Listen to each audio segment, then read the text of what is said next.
Gold, trusted gold buyers. మీరు తాకట్టు పెట్టిన బంగారాన్ని విడిపించి ఈ రోజు ఉన్న మార్కెట్ ధరకు కొనబడను. చిరంజీవి గారు ఎలాంటి సాయాలు చేస్తారో, పవన్ కళ్యాణ్ గారు ఎలాంటి వారో, నాగబాబు గారు ఎలాంటి వారో మాకు అందరికీ తెలుసు. మీలాంటి వాళ్ళు కూడా చెప్తుంటారు, వింటుంటాం వాళ్ళ చేసే మంచి కార్యక్రమాల గురించి. అయితే వెంకటరామయ్య గారి గురించి చాలా మందికి తెలియదు, వాళ్ళ ఫాదర్ గురించి. మీరు ఆయన్ని ప్రత్యక్షంగా చూసిన మనిషి. నేను చూశాను. సో ఆయన ఎలా ఉండేవారు సాటి మనుషులతో కానీ, మీరు వెళ్ళి కలిసినప్పుడు కానీ అసలు ఎలా మాట్లాడారు, ఎలా రిసీవ్ చేసుకున్నారు? చాలా మంచిగా మాట్లాడతాడు ఆయన. మంచిగా మాట్లాడాడు. కొంచెం కాఫీ టీ తాగినా బయటికి పోనాడు ఆయన. మంచి మనస్తత్వం. ఓకే. నేను 2 సార్లు వెళ్ళాను ఆయన. హైదరాబాద్కి వచ్చి మళ్ళీ ఊరు వెళ్ళినప్పుడు కూడా మళ్ళీ ఒకసారి మళ్ళీ ధర్మాగర్ దగ్గరికి వెళ్ళాను. ఇక్కడ ఓకే ఇరుక్కున్నాక కొంచెం ఆవేశం సినిమా చేశాను. ఆవేశం, అంకుశం, రాజశేఖర్ గారు ఇది చేశాను. కొంచెం నాకు చేతిలో డబ్బులు పిగిలిని అప్పటికి నేను మంచి బాడీ రెడీ చేసేసుకున్నాను. నాకు వర్క్ మొత్తం బాగా ఫుల్ఫీడ్గా అర్థమైపోయింది. తర్వాత ఇక కొంచెం ఇంటికి వెళ్దాం, ఇంటికాడ వాళ్ళకి ముఖం చూపించేద్దాం అని నేను డామ్కి వెళ్ళి ధర్మగారి కాళ్ళ మీద పడి ఆయనకి నమస్కారం చేశాను. ఆ తర్వాత ఆయన దగ్గరికి వెళ్ళానట్టు వెంకటరామ గారి దగ్గరికి వెళ్ళాను. ఏందప్పుడు ఆయన రియాక్షన్ ఏంది? ఆయన చాలా ఇది అయ్యాడు వెంకటరామ గారు. జాగ్రత్త అని చెప్పి ఎన్ని పెట్టి తట్టాడు. మంచి మార్క్స్ అవుతూ వెళ్ళాను. అంటే పాత రోజులు గుర్తొచ్చేసరికి మీరు ఎమోషన్ అయిపోతున్నారు.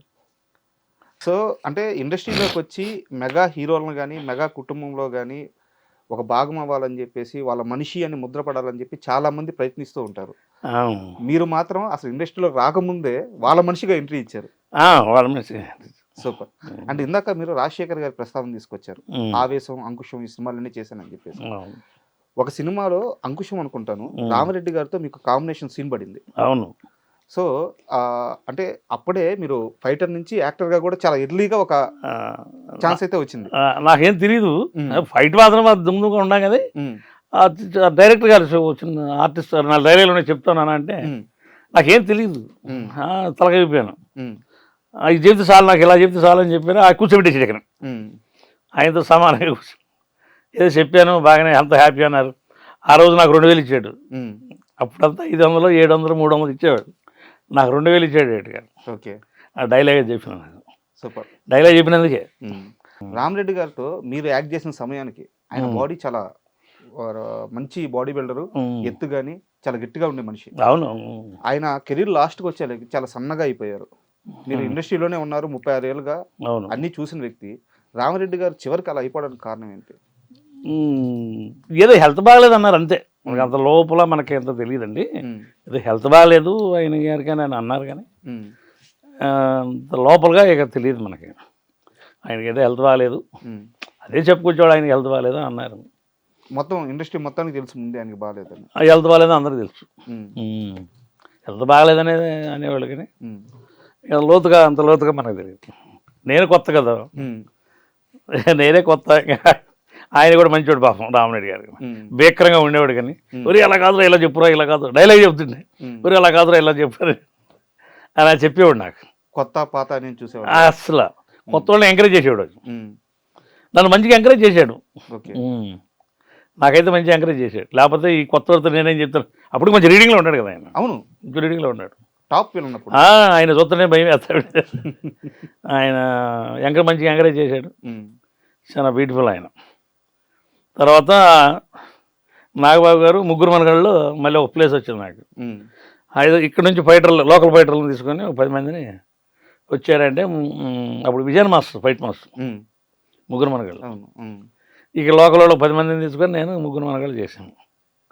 అప్పుడు రోజు 300, 250. ఫస్ట్ టైం చిరంజీవి గారిని ఎక్కడ చూసారు? నేను దీంట్లోనే చుట్టం. నేను ఈ సినిమా దాంట్లో ముగ్గురు మనగాళ్ళే చుట్టం ఆయన. దానికి ముందు నాకు తెలియదు, సినిమాలో చుట్టం తప్ప నాకు దానికి ముందు ఆయన తెలియదు. వెళ్ళి కలిసి చెప్పారా ఇలా మీ నాన్నగారు పంపించారు నాగబాబు గారు? నేను ఆయన చెప్పలేదు. నాగబాబు గారికి కథ అంతా తెలుసు కదా.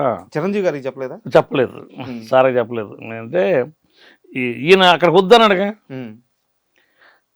వెంకటరామయ్య గారు, పెద్ద ఆయన దగ్గరికి వద్దులే, ఈయన్ని సంభవించుకో నువ్వు నాగబాబు గారు దగ్గరికి వెళ్ళాను. పవన్ కళ్యాణ్ కూడా బాగా కలిశాను. అప్పుడప్పుడు పవన్ కళ్యాణ్ షూటింగ్లు కలుపుతాడు. మొన్న కూడా హరహర మూవీలో కూడా హరహర ఏర్మల్లు దాంట్లో కూడా కొంచెం ఫైట్ చేశాను. బాగానే ఉంటారా అన్నాడు. ఫ్యామిలీ బాగుందా? బాగానే ఉంటారు. చిరంజీవి గారికి ఇప్పటికైనా తెలుసా మీరు ఇలా తెలుసు, తెలుసు, ఇచ్చారని? ఇప్పుడు తెలుసు. ఎవరు చెప్పారు ఆ విషయం ఆయనకి? ఆయన పవన్ కళ్యాణ్ గారే మా నాన్నగారు పంపించాడు అని చెప్పాను. ఒక షూటింగ్ కలిసాము, ఆ, నాన్నగారు పంపించాడు. అతను నెల్లూరు అని అడిగాడు. ఓకే నెల్లూరు ఒంగోలండి, ఓకే. ఒంగోలండి అని చెప్పాను. ఉమ్, ఒక్కొక్క గట్టి చేయి ఫైట్ మంచి చేయి అన్నాడు. అదే చాలా సినిమాలు చేశాను ఆయనతో కూడా. ఓకే. మొన్న అయితే అదే మంచిగా సంబోధిస్తాడు పాపం. అంత వీళ్ళంత లోతుగా నాకు ఇది కాదు కానీ నాయనబాబుని అయితే బాగా ఫ్రీగా ఉంటాను నేను.